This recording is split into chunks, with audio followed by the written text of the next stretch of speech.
স্বাগতম আপনাদেরকে মুগ্ধ অ্যানালাইসিস চ্যানেলে। আপনারা জানেন বাংলাদেশ বনাম অস্ট্রেলিয়া টি-20 সিরিজ চলছে। যেখানে ১৭ জুন মানে কাল বাংলাদেশ মাঠে নেমেছিল এবং অস্ট্রেলিয়ার বিপক্ষে লজ্জাজনকভাবে হেরেছে। এই ম্যাচটা হারার কারণও আছে। আমাদের অনেক প্লেয়ার নাই, যার বিদায় আমরা হয়তো হেরেছি আরকি।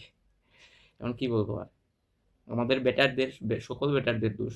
আমাদের একটা ব্যাটারও বড় জুটি করতে পারে নাই। যার জন্য মানে রান উঠেনি। মাত্র ১৩১ রানের টার্গেট। তাও আবার দিছে বিশ্ব চ্যাম্পিয়ন অস্ট্রেলিয়ারে। পারবে বাংলাদেশ জিততে?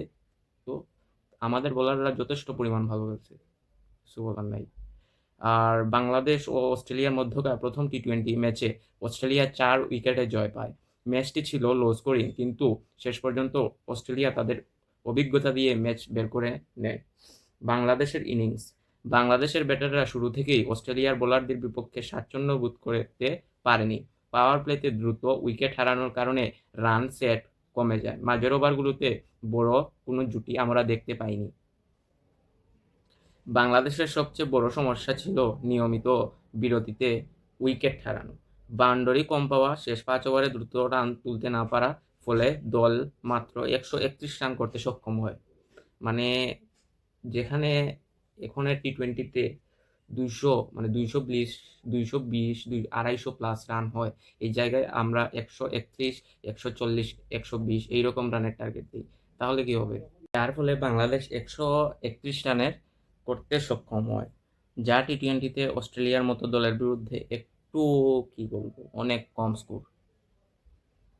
আর অস্ট্রেলিয়ার রান তারা ১৩২ রানের লক্ষ্য তাড়া করতে নেমে অস্ট্রেলিয়া সহজে জিততে পারেনি। কিন্তু বাংলাদেশের স্পিনাররাও কিন্তু দারুণ বোলিং করেছে। আমি যে বললাম বোলাররা কিন্তু ভালো ভালো চেষ্টা করেছে। হ্যাঁ, বাংলাদেশের স্পিনাররাও দারুণ বোলিং করেছে, করে ম্যাচ উত্তেজনায় ধরে রেখেছিল। তবে অস্ট্রেলিয়ার ব্যাটাররা চাপের মধ্যে শান্ত ছিল, ঝুঁকি কম নিয়ে খেলেছে, প্রয়োজনীয় সময়ে বাউন্ডারি বের করেছে, যার কারণে ওরা জিততে পেরেছে। এই কারণেই তারা ৪ উইকেট হাতে রেখেই ম্যাচ জিতে নেয়। ম্যাচের টার্নিং পয়েন্ট বাংলাদেশের টপ অর্ডারের ব্যর্থতা। আপনারা যদি খেয়াল করেন, ওই যে তানজিদ তামিম মানে কি শট খেললো এটা? এটা তো এমনি শট মারলো, এটা অত্যন্ত বাজে শট আমি বলবো।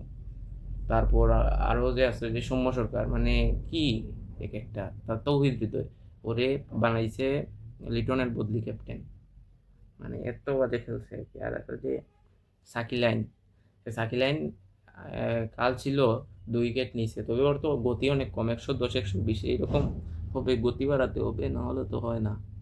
আর ব্যাটিংও তো ওর কিছু দেখলাম না, শুনলাম ও অলরাউন্ডার নাকি, কিছুই তো করলো না। আর মাঝের ওভারে বাংলাদেশের রান রেট কমে যায়, কিন্তু অনেক কমে। অস্ট্রেলিয়ার স্পিন ছিল আগুনের মতো, আর লক্ষ্য খুব বেশি বড় না হওয়ায় সহজেই ওরা জিতে যায় অস্ট্রেলিয়া। বাংলাদেশের জন্য ইতিবাচক দিক, স্পিনারের পারফরমেন্স ভালো ছিল, ফিল্ডিং আগের তুলনায় উন্নত ছিল, ম্যাচ শেষে প্রতিদ্বন্দ্বিতায় ছিল। দ্বিতীয় টি-20 ম্যাচের পূর্বাভাস আমি এখন দিব, মানে বিশ্লেষণ করব বা অ্যানালাইসিস করব। দ্বিতীয় ম্যাচে বাংলাদেশ কিভাবে জিততে পারে। পাওয়ার প্লেতে ৪৫ বা ৫০ রান করতে হবে।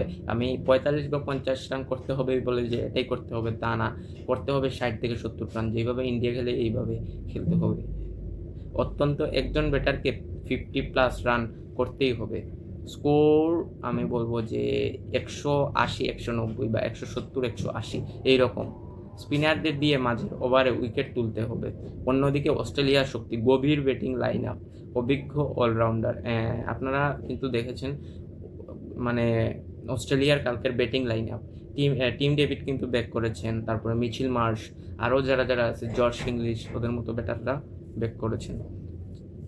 চাপের ম্যাচেও ভালো খেলার ক্ষমতা রাখে অস্ট্রেলিয়া। আমার প্রেডিকশন বাংলাদেশ ৪৫%, অস্ট্রেলিয়া ৫৫%। তবে যদি বাংলাদেশ প্রথমে ব্যাট করে আর ১৬০ বা ১৭০+ রান করতে পারে, তাহলে ম্যাচের ফেভারিট বাংলাদেশ হতে পারে। আর আমি মনে করি যে বাংলাদেশ প্রথম টি-20 হেরেছে তো কি হয়েছে, লাস্ট দুইটা মানে টি-20 ম্যাচ বাংলাদেশ জিতবে। যদি আপনাদের বিশ্বাস না হয় আপনারা লিখে রাখতে পারেন, লিখে রাখেন, সমস্যা নেই। আমি এটা নিয়ে শর্টও বানাবো, যদি আমার না হয়, ভুল যদি প্রেডিকশন হয়, তাহলে আমি এটা নিয়ে শর্ট বানাবো। তবে আপনারা লিখে রাখেন বাকি দুইটা মানে টি-20 ম্যাচ বাংলাদেশই জিতবে।